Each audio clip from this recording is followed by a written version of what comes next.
श्री स्वामी समर्थ मैत्रिणी, काल होता 5 डिसेंबर. 5 डिसेंबर हा माझ्या मम्माचा म्हणजे माझ्या आईचा वाढदिवस असतो. तर आई ह्या शब्दावरनं मी किंवा आईसाठी मी दरवर्षी काही ना काही लिहिते. ह्या वर्षी मी आई या शब्दावरनं 2 ओळी लिहिल्या आहेत. त्या शुभेच्छा मी तुम्हाला वाचून दाखवते. तुम्हाला कशा वाटतात त्या मला कमेंट करून नक्की सांगा. आणि तुम्हालाही आई या शब्दावरनं काही सुचत असेल कमेंट बॉक्समध्ये नक्की सांगा. आई, आई जी आयुष्यभर तिच्या लेकरांना इवलंसं समजत असते तीच असते आई. आज ती 70ला पोहोचली आहे आणि मी 50शीत.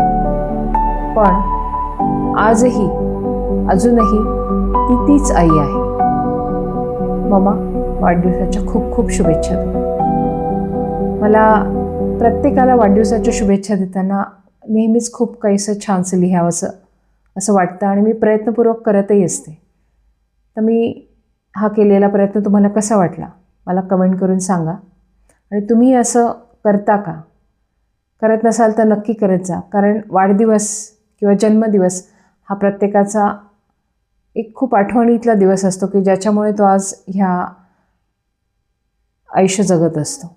म्हणून नेहमी शुभेच्छा देताना आपल्या परीने का होईना छानसं कोणाला तरी शब्दरूपी का होईना छानसं द्यावं असं मला वाटतं. थँक्यू. आवडत असल्यास लाईक करा, कमेंट करा, शेअर करा आणि तुम्हाला काय वाटतं ते मला कमेंट करून नक्की सांगा. थँक्यू.